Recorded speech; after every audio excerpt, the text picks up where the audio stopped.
What's the reason we need to get back in the EU? Correct the mistake. We're using 13 chemicals that the EU have banned farmers from using, and we're still using them. Is that what the farmers were rioting about in Holland? I have no idea. What a fantastic outfit! What brought you down here today then? Not anti-isolationism. Anti-isolationism. Yeah, isolation is bad. I agree. So, threats from the USA, Russia and China.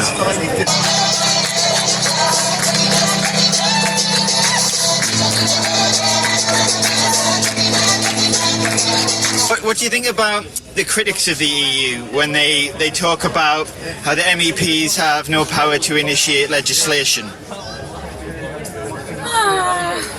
You've got to be able to answer these questions. Okay, I have to answer your question. Oh, no. No, these are questions about the EU that everybody has. Well, let me tell you, I was a local councillor, a Labour local councillor for 13 years. Yeah. I think I was a good person and I did a lot of difference. Yeah. Nobody paid for me, no corporation. I'm not saying they did. No, but you're implying that all political parties are somehow run by big corporations. That's not true. I am by the corporate That's how they were founded. people. Of course it does. 150 years ago. Of course it does. They were founded by people who believed in equality. I don't know, but the fact is, it's bad for us. It's a race to the bottom. We may be, I mean, people like Farage are saying, you know, they're using words they don't even understand themselves to describe what we should be doing in the UK. Cooperation, working together. Working together with people is always going to be a better one.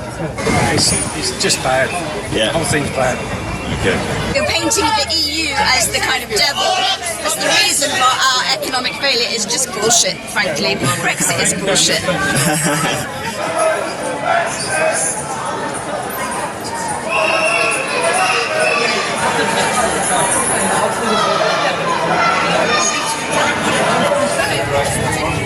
Oh, can I get that? Yeah!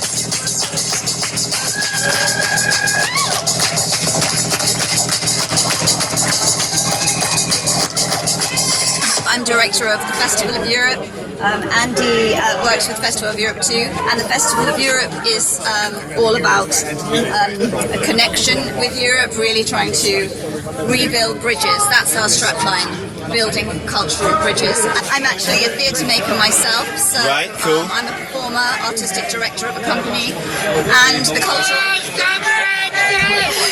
cultural industries have been massively impacted by Brexit, especially musicians travelling abroad because of visas and carnets, and we have an incredible talent in this country. What do you think about the critics of the EU when they talk about how the MEPs have no power to initiate legislation?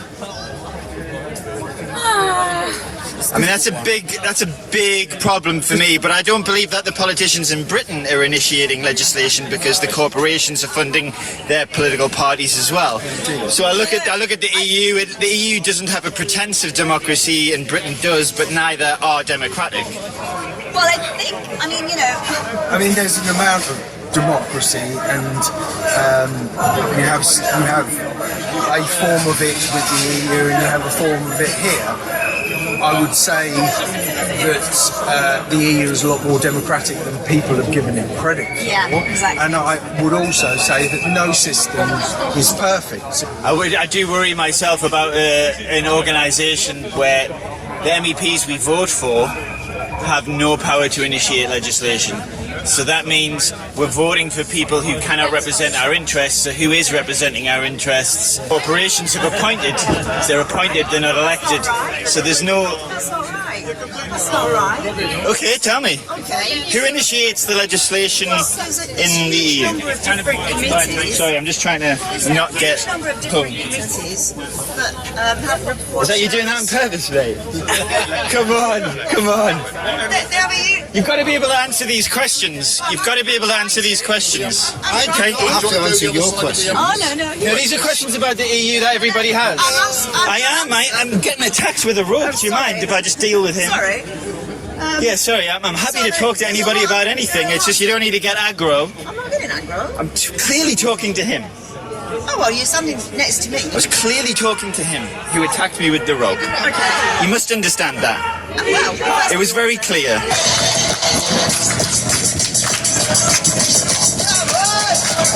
I wasn't talking to you when I said that. Now, please tell me what you'd like. Tell me what you'd like to say. I would like to say there's a huge number of different committees that MEPs are on. They have reporters who are chairs. The people appointed to the commission are not appointed by corporations. They're appointed by individual UK governments. We appoint our commissioners. Individual UK governments. Individual countries within the member states. They appoint their commissioners. They're not appointed by corporations. Right, but the governments are funded and founded by corporations in the first place. If you go back far enough in political history, the Labour Party, for example, is funded by the Fabian Socialists. These are rich English people. I'm not trying to slag off. Well, let me tell you, I was a local councillor, a Labour local councillor for 13 years. Yeah. I think I was a good person and I did a lot of difference. Yeah. Nobody paid for me, no corporation. I'm not saying they did. No, but you're implying that all political parties are somehow run by big corporations. That's not true. I am. They're founded and established by the corporate They were founded. people. Of course it does. 150 years ago. Of course it does. They were founded by people who believed in equality and wanted to have a change. The Fabian Socialists don't believe in equality. They're taking over the world through military force. Well, I don't think that's true.